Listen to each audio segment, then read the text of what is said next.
네, 베드로 후서 3장 1절에서 10절까지의 말씀입니다. 한 목소리로 같이 읽도록 하겠습니다. 같이 읽습니다.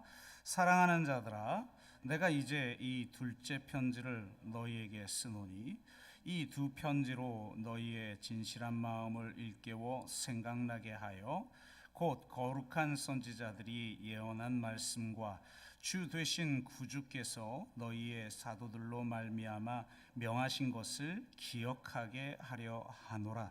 먼저 이것을 알지니 말세에 조롱하는 자들이 와서 자기의 정욕을 따라 행하며 조롱하여 이르되 주께서 강림하신다는 약속이 어디 있느냐. 조상들이 잔 후로부터 만물이 처음 창조될 때와 같이 그냥 있다 하니 이는 하늘이 옛적부터 있는 것과 땅이 물에서 나와 물로 성립된 것도 하나님의 말씀으로 된 것을 그들이 일부러 잊으려 함이로다.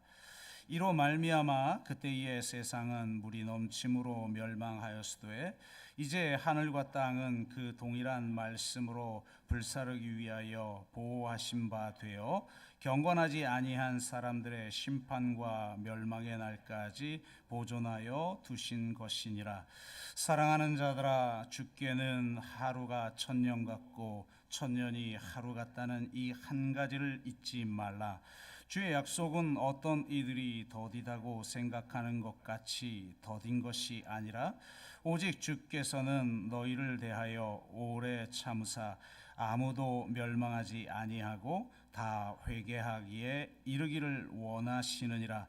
그러나 주의 날이 도둑같이 오리니 그 날에는 하늘이 큰 소리로 떠나가고 물질이 뜨거운 불에 풀어지고 땅과 그 중에 있는 모든 것이 드러나리로다. 아멘. 네, 한소영 목사님 나오셔서 말씀 증거해 주시겠습니다.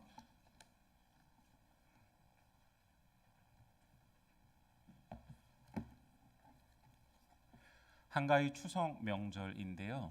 요즘 젊은 친구들한테는 명절에 가족들 만나는 게 부담된다고 해요. 혹시 자녀가 있는 분들이나 손자 손녀가 있는 분들은 만나셨을 때 절대 잔소리하지 마시기 바랍니다. 왜냐하면 잔소리 메뉴판이라는 게 있대요.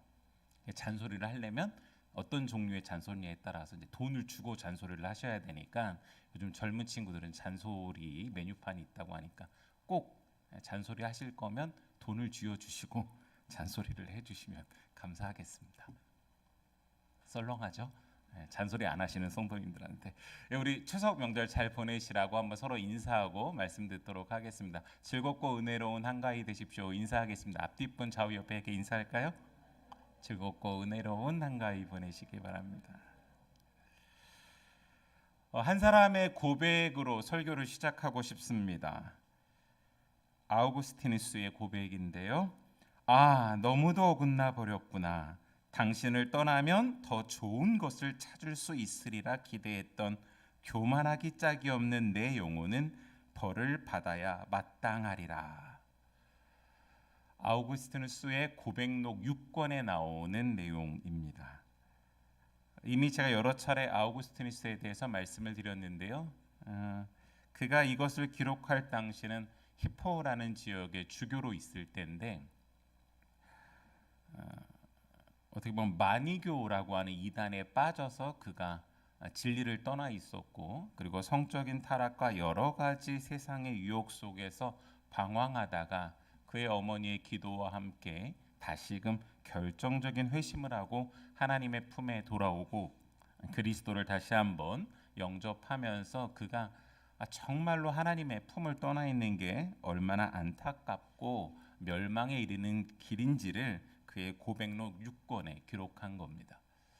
그의 고백, 방금 했던 이야기를 듣다 보면 하나님을 떠나 있는 것, 그것이 얼마나 자기의 영혼을 파괴시키는 것인지, 인생을 멸망시키게 하는 건지를 알 수 있고, 그것 때문에 교만했던 자기의 영혼은 벌을 받아 마땅하다라고 표현합니다. 어디 아우구스티누스뿐만이겠습니까? 여러분이 잘 알다시피 바울도 다메섹의 도상에서 회심하는 사건을 통해서 예수 그리스도를 핍박하던 자에서 예수 그리스도를 땅끝까지 증언하는 증인으로서 회심을 하게 되어지고 그런 삶을 살며 그의 인생을 드리게 됩니다.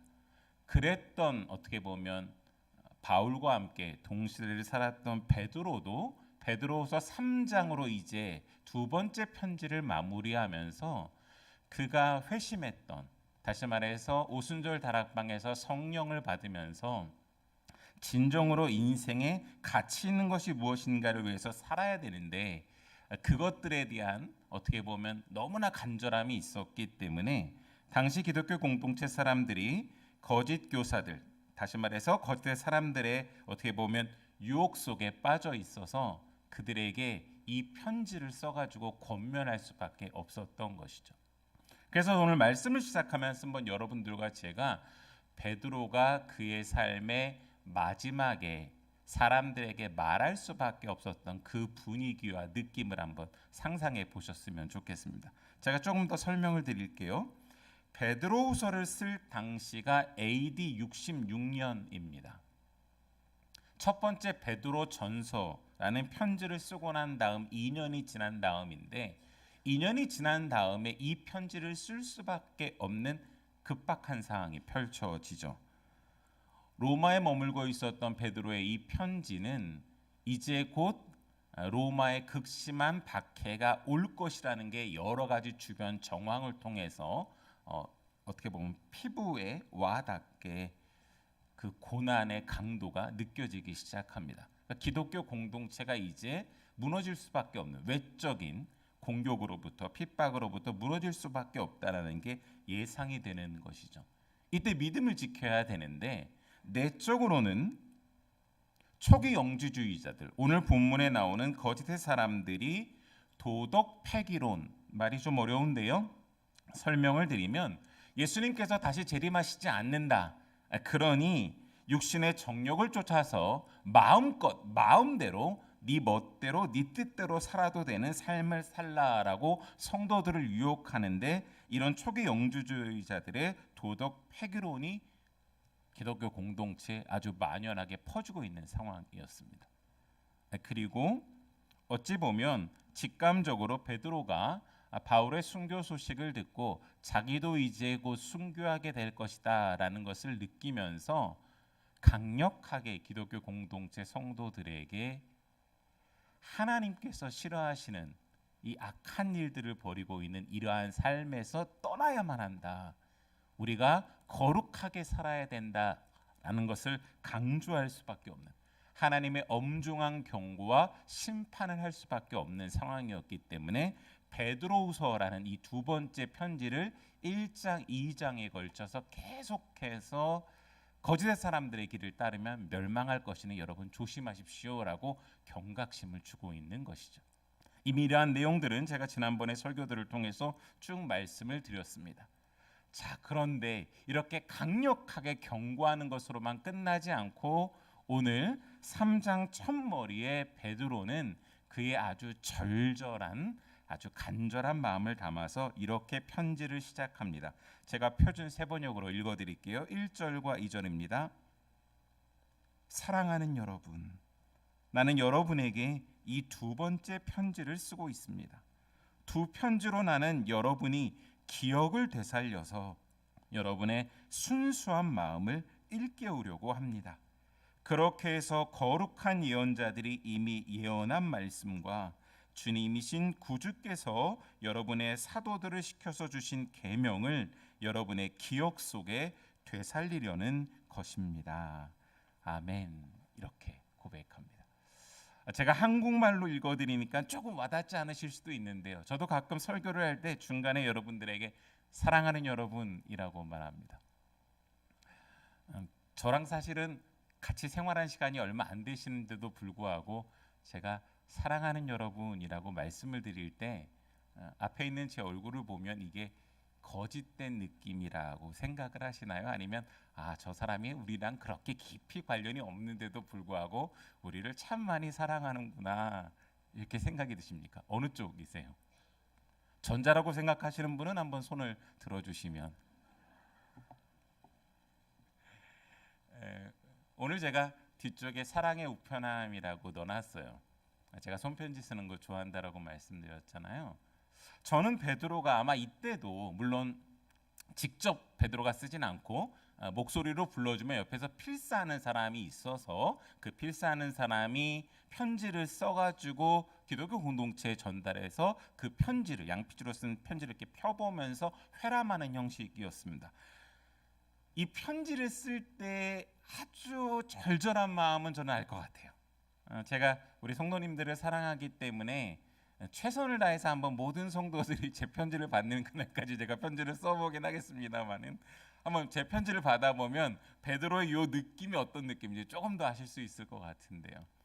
저는 정말로 여러분들을 사랑합니다. 근데 아마 저보다도 자기가 직접 어떻게 보면 눈에 넣어도 아깝지 않고 아프지 않은 이런 성도들을 사랑하는 베드로의 아주 절절한 마음이 담긴 뉘앙스의 원어의 의미로 사랑하는 여러분이라고 말했다라는 거예요. 제가 첫 번째 편지뿐만 아니라 두 번째 편지를 쓰면서까지 여러분들한테 반드시 기억시키고 싶은 것이 있습니다라고 이런 절절함으로 베드로후서 3장을 시작하고 있다라는 거예요. 저희가 이 3장의 내용을 4달에 걸쳐서 살펴볼 겁니다. 정말로 사랑하기 때문에 이 내용을 쓰고 있는 것이죠. 그러니 여러분 왜 이렇게 절절할까라는 것을 오늘 본문을 통해서 그리고 남은 3번의 설교를 통해서 느껴보시면 좋을 것 같은데 저는 이 절절한 베드로의 마음이 어떤 마음이다라고 생각하냐면 오늘 설교의 제목이기도 합니다. 희망의 미래를 노래하고 싶은 것이다. 왜냐하면 계속해서 멸망할 것이다. 이렇게 하면 그죠? 너희들은 죽게 될 것이다라고 얘기했는데 되게 암울하지 않습니까? 근데 이 암울함으로 편지를 끝내고 싶었던 것도 아니고 하나님께서 이러한 깨달음을 우리 가운데 주시는 것은 우리를 멸망시키고자 하는 것으로 끝나는 것이 아니라 그곳에서는 구원의 노래가 있고 희망의 노래가 있기 때문에 다음 세대 가운데 사랑하는 여러분 제가 죽더라도 이 희망의 노래를 들려주십시오. 우리가 어떻게 살 수 있는지 이 땅이 이 세대가 다가오는 세대가 미래가 어떻게 희망이 있을 수 있는지 그는 노래하고 싶었기 때문에 성도들에게 절절한 내용의 편지를 썼던 것입니다. 그러니 사랑하는 여러분 저도 오늘 여러분들한테 말씀을 드리면서 이 절절한 베드로의 마음이 전달되기를 원하고 특별히 오늘 원어 성경의 무네스테나이라고 하는 기억하게 하려는 것 바로 기억하다라는 게 이 무네스테나인데요. 이 기억하려는 내용이 무엇인지 그리고 왜 반드시 기억해야 되는지 이 사실이 이 진리가 잘 전달되기를 간절히 소망합니다. 꼭 그렇게 되셨으면 좋겠습니다. 이제 본문 말씀으로 들어갈 텐데요. 먼저 첫 번째 3절부터 6절까지는 바로 무네스테나이 기억하게 하려는 이유에 대해서 설명을 합니다. 제가 표준 세번역으로 한번 3절 말씀 읽어드립니다. 여러분이 무엇보다 먼저 알아야 할 것은 이것입니다. 마지막 때에 조롱하는 자들이 나타나서 자기들의 욕망대로 살면서 여러분을 조롱하여 라고 기록됩니다. 거짓의 사람들, 바로 이 거짓 교사들이 우리 기독교 공동체 사람들에게 하나님의 말씀을 붙잡고 마지막 때를 살아가려는 사람들을 조롱하고 있다라는 겁니다. 근데 조롱의 내용이 뭐냐면 4절에 나오죠. 이렇게 말할 것입니다. 그리스도가 다시 오신다는 약속은 어디 갔느냐? 조상들이 잠든 이래로 만물은 창조 때부터 그러하였듯이 그냥 그대로다. 이렇게 말한다라는 것입니다. 자, 이걸 좀 설명을 드리도록 할게요. 말세가 다가오면서 당시 그 시대의 지식층들 사이에 아주 편만해 있었던 사상이 있었습니다. 그게 에피쿠로스 학파, 에피쿠로스 철학이에요. 이 철학의 특징은 원자와 그러니까 이 세상의 물질들을 구성하는 원자가 있을 거 아닙니까? 이 원자와 공간이 영원하다는 영원성을 강조하는 학파가 에피쿠로스 학파인데, 이 철학적인 사상이 당시 지식인 계층에 아주 편만했습니다. 근데 이 편만했던 사상이 기독교 공동체에도 스며들었겠죠. 그러면서 그들이 성경을 인용해서 하나님이 창조하신 이 창조 세계가 그동안 여러 가지 일들이 많이 있었지만 어디 변한 게 있느냐, 너희들은 망한다라고 심판하실 거라고 얘기하는데, 예수님께서 재림하셔서 이 세상에 종말이 올 것이라고 얘기하는데 그 종말이 일어나지 않는다. 만물은 처음 창조될 때부터 지금까지 그대로 있다. 앞으로도 영원할 것이다 라고 주장했다라는 겁니다. 여러분, 이 말을 가만히 듣고 있다 보면, 그리고 이들이 예를 들었던 수많은 당시의 기독교 공동체를 현혹시켰던 말들을 듣다 보면 그런 것 같아요. 왜냐하면 여러분, 예수님께서 돌아가신 지 30년, 40년이 지나갔는데도 분명히 하늘로 올라가실 때, 승천하실 때 내가 곧 다시 오리라 라고, 재림하겠다라고, 원어 성경에 파루시아라고 하는 건데 예수 그리스도의 재림을 그렇게 표현합니다. 오지 않고 있거든요.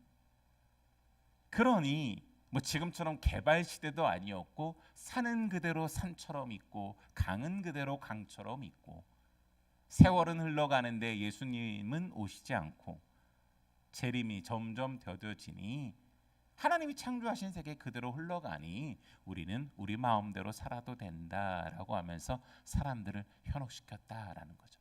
그러면서 예수 그리스도의 재림을 기다리는 기독교 공동체가 이거 허구의 얘기다, 거짓말이다라고 강조했다라는 겁니다. 그러니 점점 예수님의 재림을 기다리다가 오지 않으니까 넘어가는 사람들이 생겼겠죠. 그러면서 이 거짓의 사람들이 아주 교묘하게 회의적인 질문, 방금 제가 읽어드렸던 여러분 4절에 보면 뭐라고 표현해요? 그리스도가 다시 오신다는 약속은 어디 있느냐라고 표현하는데, 이 표현이 원래 구약 성경에서 많이 나오던 표현입니다. 구약 성경에서 이 어디 있느냐, 프레스틴이라고 하는 이 단어는요, 하나님의 백성이 고난을 받아요. 하나님은 분명히 여러 선지자들을 통해서, 그죠? 이런 고난 중에서 너희들을 구원해 줄 것이다라고 약속하셨고, 이방 민족의 침입 앞에서 하나님 구원하신다라고 얘기했는데, 하나님의 구원이 더디거나 내 눈앞에 보이지 않을 때 사람들이 혹은 대적들이 이스라엘 공동체를 향해서 했던 말이 프레스틴이에요. 야, 너희 하나님 어디 있어? 너희 하나님이 구원하신다며? 그게 도대체 어디 있는 거냐라고 무시하고 조롱하고 비난할 때 썼던 그 하나의 업구 같은 표현인데, 오늘 이 거짓의 사람들이 이 업구를 쓰면서 기독교 공동체 사람들을 조롱하고 무시했다라는 거예요. 도대체 재림이 있기나 있어라는 것이죠. 이런 표현들은 말라기 2장 17절에도 나오고 예레미야 17장 15절에도 아주 조롱하는 뉘앙스, 분위기로 이스라엘 공동체를, 하나님을 믿는 백성들을 공격할 때, 무시할 때, 조롱할 때 사용했다라는 것입니다. 여러분, 이런 조롱이나 무시를 저와 여러분들도 지금 시대를 살아가면서 경험하고 있지 않습니까? 특별히 이번 여름이 저희들한테는 아주 혹독한 여름입니다.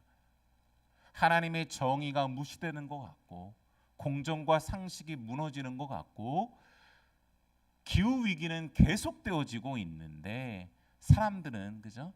자연을 되살릴 방법들에 대해서는 무시하면서 살아가면서, 야, 기독교, 그죠? 너희들 뭐 하고 있는 거야? 너희들 말대로라면 이렇게 돼야지라고 혹시 무시와 조롱을 당하고 있다면, 그런 뉘앙스가 당시 초기 1세기 기독교 공동체 사람들에게도 동일하게 거짓의 사람들을 통해서 들려졌다라는 것입니다.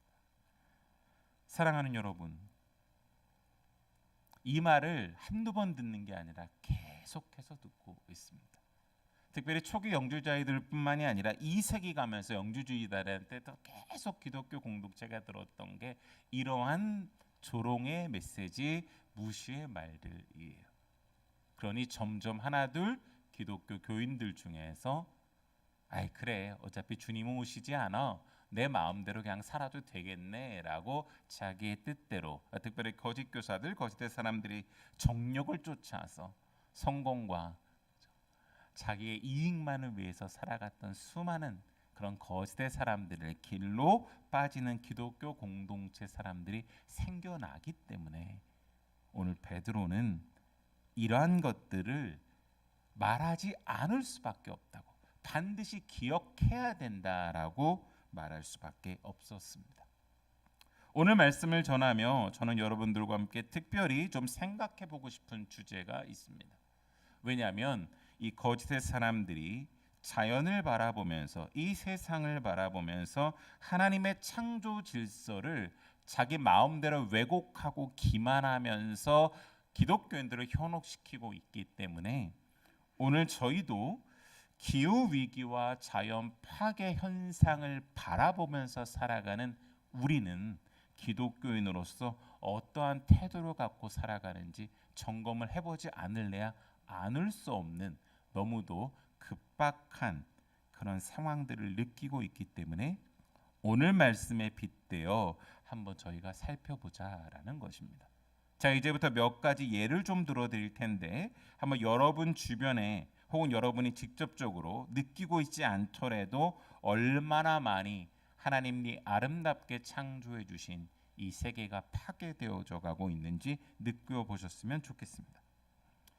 유발 하라리가 그의 저서 사피엔스에서 이렇게 표현합니다. 산업혁명 훨씬 이전부터 호모사피엔스, 바로 현생하는 저희 인류를 말합니다. 모든 생물을 아울러 가장 많은 동물과 식물을 멸종으로 몰아넣은 기록을 보유하고 있는 종이다 라고 이야기를 합니다.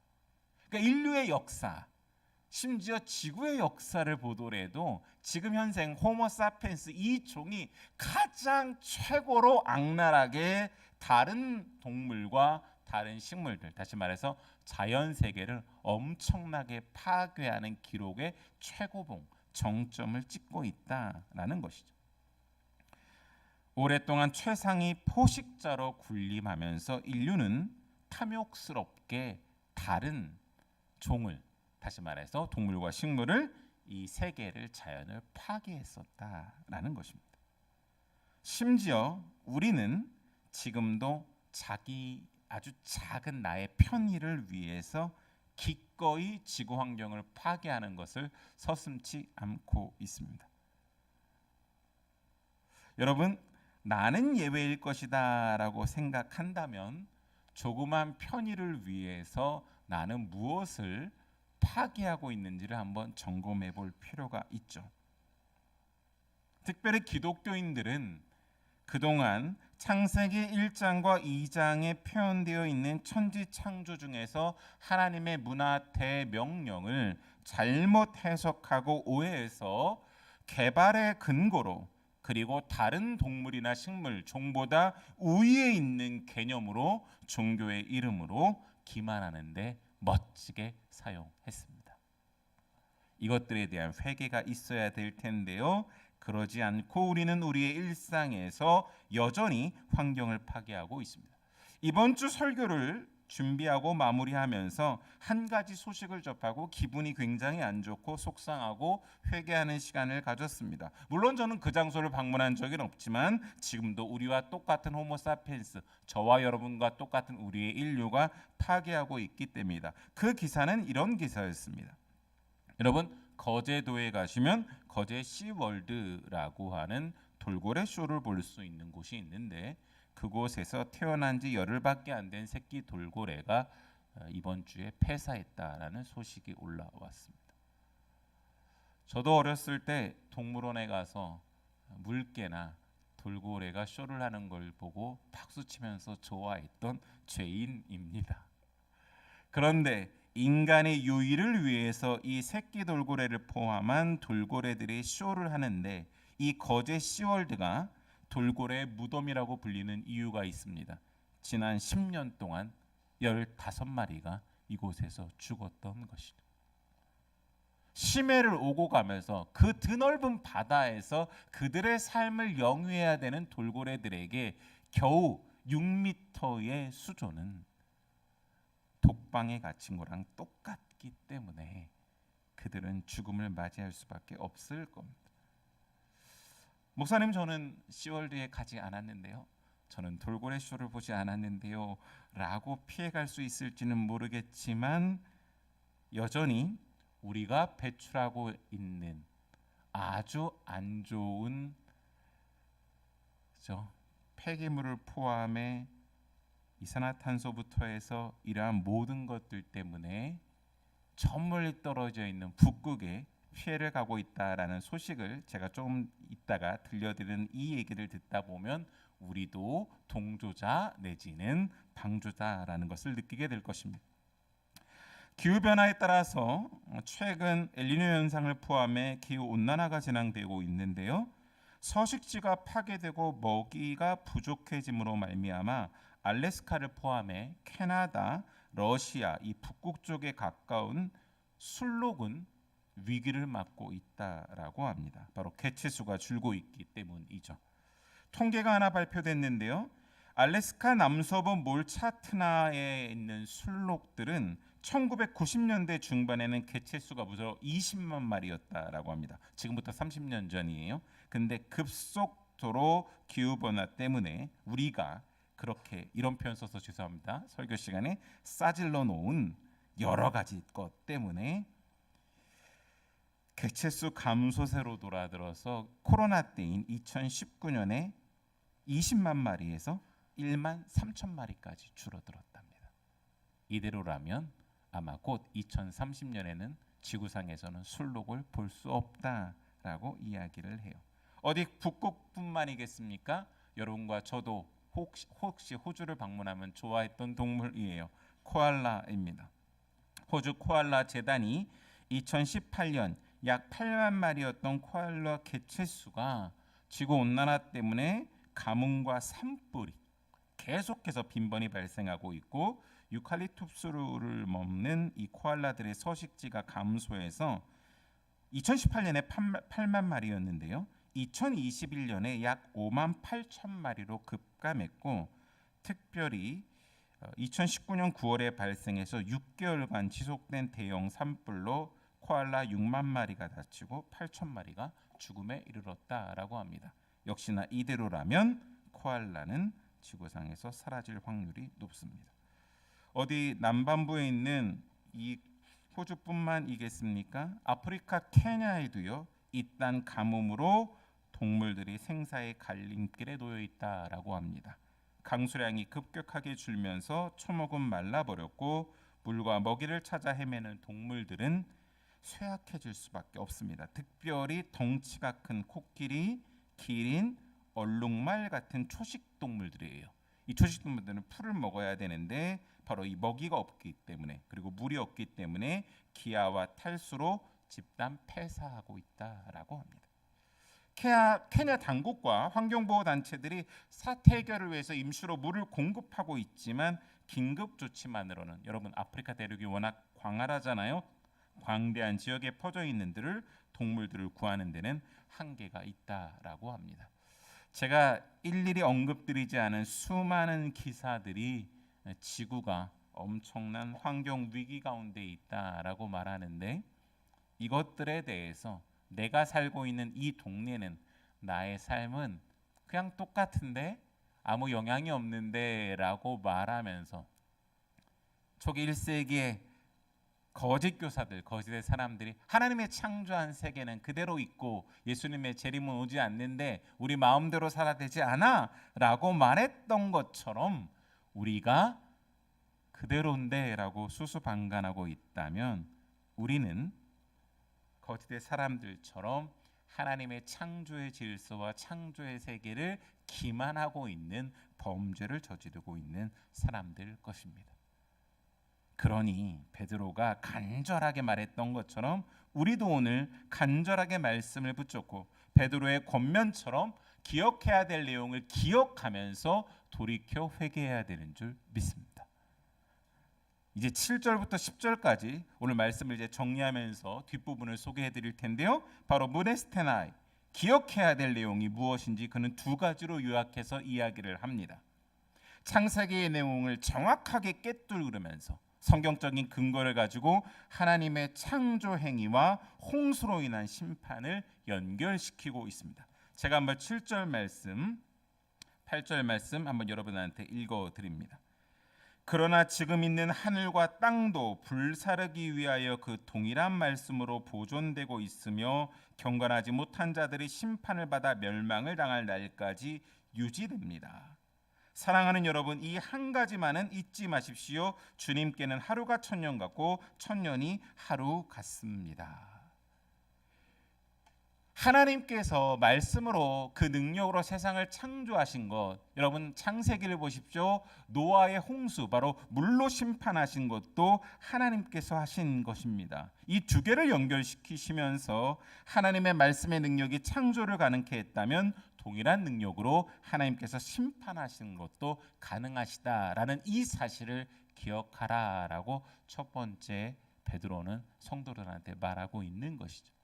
지금 볼 때 그대로인 것처럼 보이는 이유는 하나님께서 이런 것들을 마지막 심판을 위해 간수하시면서 보존하시는 것일 뿐이지 심판은 반드시 온다라고 베드로는 강조하고 있는 것입니다. 그러면서 두 번째 기억해야 될 것으로 아주 중요한 이야기를 하는데요. 여러분 많이 들어보셨던 구절입니다. 제가 방금 읽어드렸던 8절에 나오는 주님께는 하루가 천년 같고 천년이 하루 같다라고 하는 하나님의 시간입니다. 하나님의 시간을 기억하라라고 이야기를 하고 있습니다. 여러분 하나님의 시간의 뜻은 무엇입니까? 왜 그분에게는 하루가 천년 같고 천년이 하루 같은 인간의 셈법으로는, 인간의 시간으로는 계산할 수 없는 이 시간을 말씀하고 계시는 것일까요? 바로 이 시간은 하나님께서 우리 인류를, 아니 전 우주를 너무너무 사랑하시기 때문에 모두를 구원하고 싶으신 하나님의 오래 참으심의 시간인 줄 믿습니다. 우리에게 기회를 주시는 것이죠. 인류가 구원을 받기 위해서 희망의 노래를 울려 퍼지게 하려 하시려는 하나님의 선하심, 하나님의 오래 참으심, 하나님의 지극하신 사랑이 바로 하나님의 시간의 표현입니다. 그러니 그 시간을 부여받은 우리는 회개해야 될 뿐만이 아니라 이 회개의 기회를 수많은 사람들에게 전해주면서 오늘 끝으로 베드로가 하고 있는 말인데요. 뭐예요? 종말이 도적같이 올 것이기 때문에 여러분 깨어 있으십시오라고 하는 이 권면을 기억해야 된다라는 것입니다. 예수 그리스도의 재림이 더뎌지는 이유, 바로 그것은 하나님의 시간이 우리 가운데, 이 자연 가운데, 이 땅 가운데 선포되어지고 있다라는 거죠. 기억은 환기입니다. 창조주이신 하나님께서 그분의 주권을 가지고 마지막 날에 심판하실 거인데 그날까지 우리는 계속해서 회개하라라고 내 삶을 돌이키며 주변 사람들을 돌이키며 인류가 하나님의 구원의 역사에 동참할 수 있게 하는 것, 바로 이것이 베드로가 우리 가운데 강조한 기억해야 될 내용이다라고 오늘 말씀은 이야기를 해주고 있는 것이죠. 그러면서 베드로가 아까 제가 말씀드렸잖아요. 그 당시의 시대상을 꿰뚫는 이야기를 합니다. 여러분 맨 마지막 10절 제가 한번 읽어드려요. 주님의 날은 도둑같이 올 것입니다. 그날에 하늘은 요란한 소리를 내면서 사라지고 원소들은 불에 녹아버리고 땅과 그 안에 있는 모든 일은 드러날 것입니다. 아까 말씀드렸던 그 당시에 편만했던 에피쿠로스 철학에서 영원한 것으로 간주했던 원소, 바로 이 스토이케이아조차 어떻게 된대요? 불에 녹아질 것이다, 타버릴 것이다 라고 베드로는 이야기하고 있는 것이죠. 그러니 여러분 시대를 꿰뚫는 마음으로 그러한 믿음의 눈을 들어서 이 시대의 기후 환경이 그저 파괴되어져 가고 있는 것들을 보고 하나님의 마음이 무엇인지를 저희는 선포하고 회개하고 돌이키게 하고 하나님의 날이 오는 것들을 기다려야 되는 줄 믿습니다. 이것이 베드로가 우리 가운데 강조했던 것이죠. 마치 재림이 영원히 일어나지 않을 것처럼, 그래서 심판은 없는 것처럼 살아가는 우리, 자연을 파괴하면서도 아무렇지 않게 내 삶을 살아가고 있는 우리, 불의하고 부정의하며 나눔과 공존의 부재로 살아가는 우리에게 회개의 기회를 주시려고 하는 바로 이 하나님의 시간을 베드로는 기억하고 우리가 지금 붙잡아야 된다라고 이야기를 합니다. 그리고 이 희망의 노래를 주변에 계속 부르면서 살아가야 된다라고 이야기하고 있는 것이죠. 이제 말씀을 정리합니다. 말씀을 정리하면서 한 권의 책과 두 권의 노래를 우리가 좀 피부로 와닿게 여러분들한테 소개하고 마치고 싶은데요. 제가 이미 밴드에 올려들었던 것처럼 굉장히 두꺼운 책이 한 600페이지 됩니다. 그래서 저도 한 달 내내 도서관에서 빌려서 보면서 읽는데 아주 고생했습니다. 근데 고생한 만큼 보람이 있어요. 한번 여러분 이 책 읽어보시면서 베드로 후서의 말씀을 계속 깊이 묵상을 해주시면 좋겠습니다. 제목은 새로운 야생의 땅이라는 다이앤 쿡의 장편 소설입니다.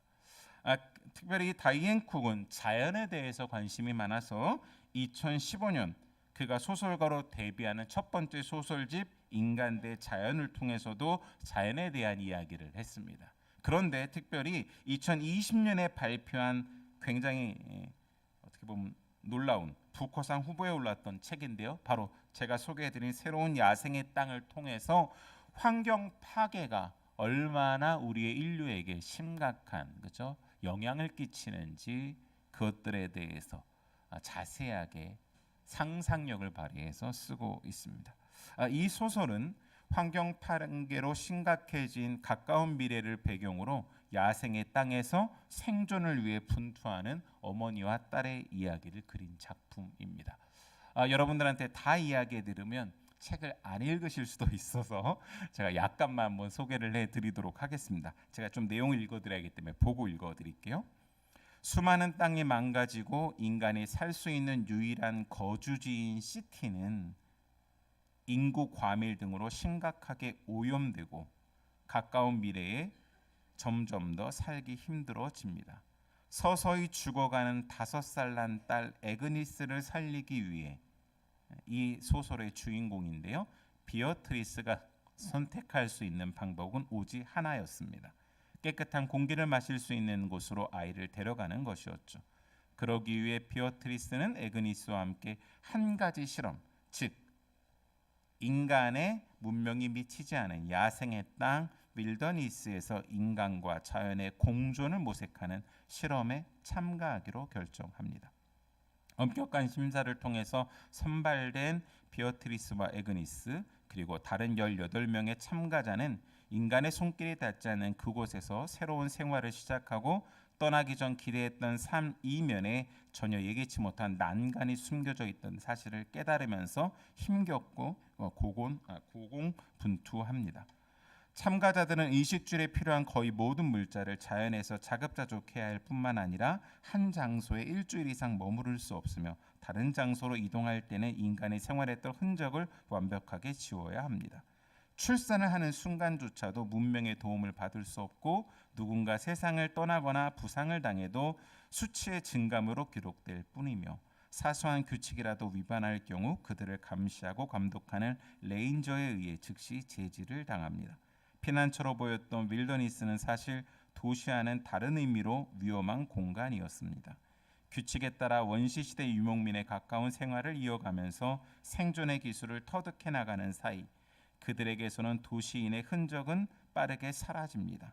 위험이 도사리는 야생의 땅에서 목숨을 지키는 것이 최우선의 목표가 된 그들은 무자비하고 이기적인 모습을 드러내고 적자 생존과 양육 강식이라는 자연의 법칙을 받아들이며 무리의 숫자는 조금씩 줄어갑니다. 뒷부분은 여러분들이 조금 더 읽어보시면 재미있을 것 같은데요. 제가 읽으면서 느꼈던 거는 두 가지였습니다.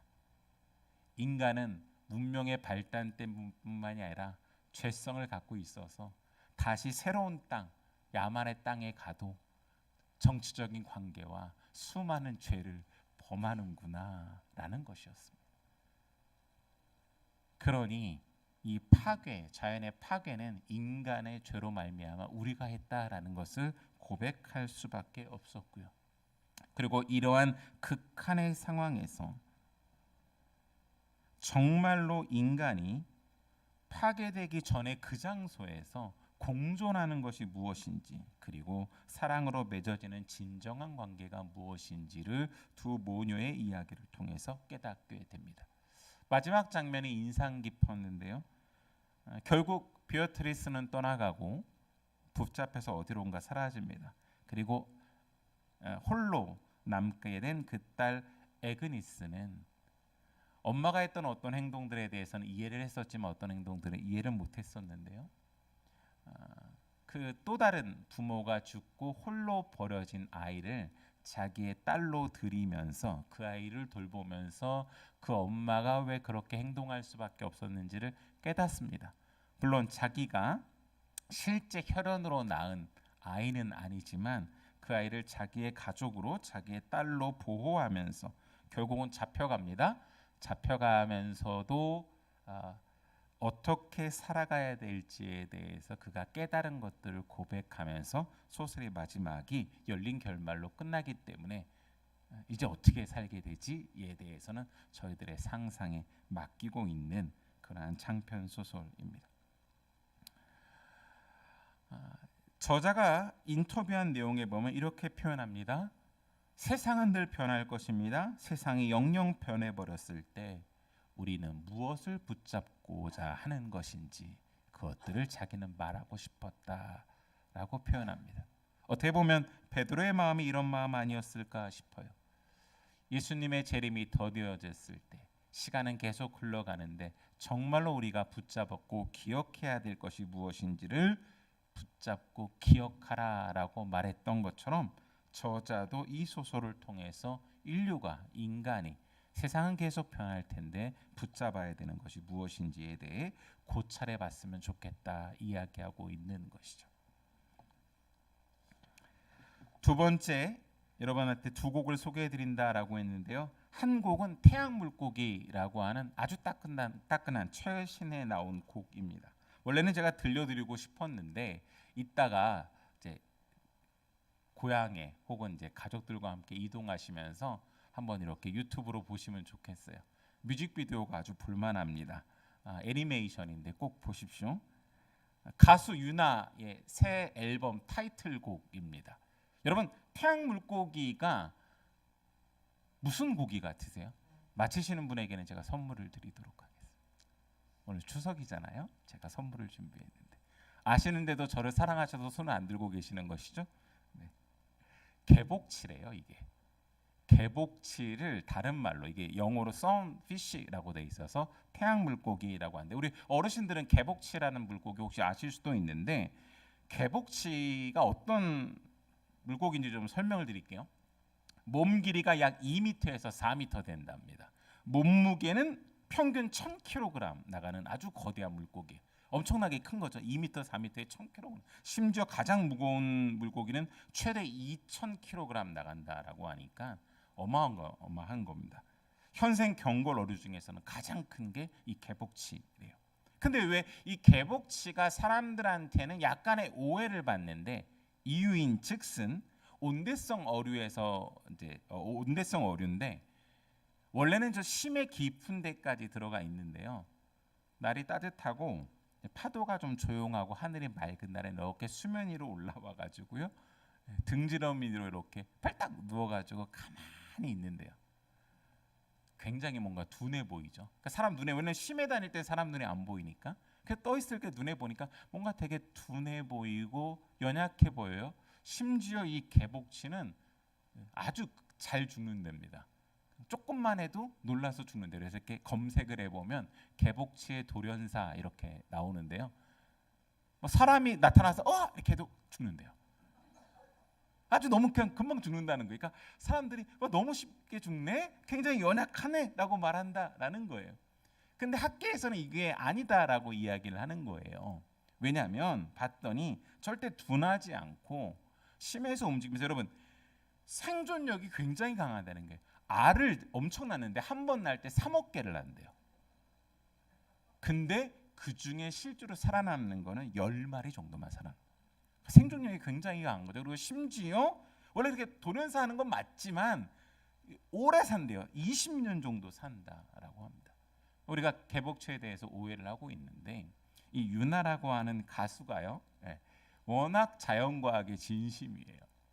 과학에 대해서 진심이어서 가만히 이제 자기가 좀 휴식을 취하러 호주 갔었을 때 이제 그걸 봤는데 알고 봤더니 이런 학계 그러니까 사람들이 오해하고 있는 면이 있는 거죠. 그러니까 가만히 자세히 자연을 들여다봤더니 이런 특징이 있더라. 사실은 개복치 이 태양 물고기는 그렇게 아둔하고 연약한 종이 아니라 여러분 심해로 오갈 정도면 엄청난 스펙트럼이 넓은 거잖아요. 그러니까 그만큼 수용력이 있는 물고기라는 거예요. 그리고 심지어 하늘에 그 수면 위로 올라와서 하늘의 그 밝은 빛을 받아서 여러분 심해로 내려가면 심해로 대부분 여러분 우리는 내려가 보지 못했습니다. 다 영화나 뭔가 다큐멘터리를 통해서 봤죠. 그 심해가 엄청 어둡잖아요. 근데 어두운 심해에서 그죠 자기가 몸으로 품었던 빛을 발하더라라는 겁니다. 그래서 심해를 밝히는 어종 중에 하나다라는 거를 어떻게 보면 인류 그러니까 자기 인간 인생을 바라보면서 노래를 써서 가수 윤하는 그게 특징이죠. 자작곡을 하는 특징이 있는데 이 노래를 만든 거예요. 그래서 이번 앨범 타이틀곡인 태양물고기뿐만 아니라 맹그로브라고 하는 곡도 있는데요. 곡도 한번 들어보시죠. 저 들어봤는데 너무 재미있었어요. 맹그로브 나무가 어떤 특징을 갖고 있는데 이 특징에 의해서 자기의 삶을 돌이켜본 거죠. 우리가 이렇게 살아야 되지 않을까라고 하는 겁니다. 제가 이 노래를 소개해드리는 이유는 자연과 함께 우리가 공존하면서 살면데 자연을 자세히 들여다보지 않아요. 왜요? 나의 이익을 위해서 자연을 대하다 보니 하나님이 창조하신 이 자연의 질서, 오묘한 세계에 대해서 우리는 관심이 없는 거죠. 근데 하나님은 하나님의 섭리와 하나님의 법칙을 세상에 자연 곳곳에 새겨 놓으셨는데 우리가 가만히 귀를 기울이면 그곳에서 하나님의 숨결, 하나님의 마음, 하나님의 뜻을 발견할 수도 있는데 우리는 자연을 나의 이용의 대상으로만 생각하다 보니까 관찰하지 않는다라는 거죠. 그러니 여러분 이번 가을에는 그분이 창조하신 그 자연을 좀 바라보면서 우리의 이익만을 위해서 파괴시켰던 그 자연을 바라보면서 하나님이 우리의 인생에 던져주시는 메시지 그것을 기억하셨으면 좋겠다라는 마음으로 이 곡을 소개해드렸습니다. 마지막 한 곡은 저희가 설교를 마친 후에 함께 부를 찬양이에요. 내가 만민 중에라는 찬양인데 이 찬양이 어떤 말씀의 근거에서 쓰여진 찬양이냐면 시편 57편이 배경이 되는 찬양입니다. 여러분 나중에 시편 57편 한번 몇 절 안 됩니다. 찾아서 한번 쭉 읽어보시면 좋을 것 같은데 시편 57편은 다윗의 믹담시로 다윗이 사울을 피하여 굴에 숨어있던 때에 인도자를 따라서 알다스햇에 맞춘 노래이다라고 기록되어져 있습니다. 말이 좀 어렵죠. 알다스햇이라는 게 무슨 뜻인지 알면 좀 이해가 되는데요. 히브리어로 알은 부정의 의미입니다. 아니다라는 뜻이고요. 다스햇은 멸망시키다라는 의미입니다. 그러니까 알다스햇이라는 뜻은 뭐예요? 우리를 멸망시키지 말아 주십시오라고 하는 하나님께 탄원하고 그리고 감사하는 노래다라는 것입니다. 앞서서 성가대가 나아갈 때 인도자가 이것을 고백하면 함께 백성들이 부르는 노래다라는 게 인도자를 따라 알다스햇에 맞춘 노래라는 의미입니다. 그러니 다윗이 이 노래를 쓸 때에 이 시편을 쓸 때에 그는 도망자의 신세였습니다. 여러분 도망자의 신세로 피해 다닐 때 다윗이 갔던 지역들을 나열해 보면요. 아둘람 굴이 있었고 십황무지 숲속이 있었고 마온 황무지가 있었고 엥게디 광야 요새가 있었습니다. 여러분 제가 지금 나열한 것들 쭉 보면 다윗이 피해 다닐 때 어디로 주로 피해 다녔어요? 자연으로 피해 다녔습니다. 자연으로 피해 다니면서 그가 자연에 있는 것들을 보면서 하나님께서 나를 구원해 주시기를 나와 함께하는 이 공동체를 구원해 주시기를 간절히 노래했다라는 겁니다. 멸망의 시기에 희망의 노래를 부르면서 이야기를 하고 있다라는 것이죠. 특별히 이 57편은 아둘람 굴에 있을 때 아둘람이라는 뜻이 피난처라는 뜻인데요. 그곳에서 엘라 골짜기 바로 옆에 있는 이 아둘람 굴에서 바로 썼던 노래다라고 이야기하는데 시편 57편 여러분 쭉 보다 보면 그가 왜 구름을 얘기하고 하늘을 얘기하면서 하나님의 변함없는 넓으신 그 사랑을 얘기할 수밖에 없는지를 깨닫게 됩니다. 그러니까 다윗도 자연 속에서 하나하나 관찰하면서 이 자연을 통해 하나님께서 역사하시는 것들을 내가 기억할 수밖에 없어서 이렇게 표현해요. 제가 한번 57편 7절에서 10절 읽어드릴게요. 하나님, 나는 내 마음을 정했습니다. 나는 내 마음을 확실히 정했습니다. 내가 가락에 맞추어 노래를 부르겠습니다. 내 영혼아 깨어나라. 검은고야 수구마 깨어나라. 내가 새벽을 깨우련다. 주님, 내가 만민 가운데서 주님께 감사를 드리며 문나라 가운데서 노래를 불러 주님을 찬양합니다. 주님의 한결같은 그 사랑 너무 높아서 하늘에 이르고 주님의 진실하심은 구름에까지 닿습니다. 라고 표현하고 있는 것이죠. 믿음의 선배인 다윗도 그가 이 자연 속에서 멸망할 수밖에 없는 인생을 향해 하나님의 희망의 노래를 부르며 함께 고백하고 있다라는 것입니다. 그러니 여러분, 이번 가을에 그분이 창조하신 자연을 거리면서 여러분도 하나님의 이 놀랍게 기억해야 될 진리가 무엇인지를 기억하고 붙잡으시기를 간절히 소망합니다. 현재에서 미래를 살아가는 것은 과거에서 배운 것을 왜곡시키지 않고 본질을 깨닫고 기억하는 것입니다. 현재의 이기적인 삶의 방식에 매몰되지 않고 주변을 기억하는 것입니다. 더불어 우리를 포함해 자연과 세계를 주관하시는 하나님, 그분이 세상을 심판하신다는 것을 기억하고 오래 참으심으로 구원의 기회를 여시는 사랑의 노래를 끊임없이, 그 희망의 노래를 끊임없이 부르는 것이 바로 현재에서 미래를 살아가는 것인 줄 믿습니다. 사랑하는 여러분, 이 가을이 그리고 이번 추석이 여러분과 저에게 그러한 날들이 되기를 원하면서 우리 찬양팀과 함께 이 찬양 같이 고백하기를 원합니다. 내가 만민 중에라고 하는 찬양인데 아마 예전에 했던 찬양이기 때문에 아마 아시는 분들은 많이 아실 텐데 모르시는 분들은 우리 찬양팀과 함께 같이 먼저 이 노래 한번 배워보고 저희가 저희의 입술로 고백하고 기도하고 우리 설교를 마무리하도록 하겠습니다.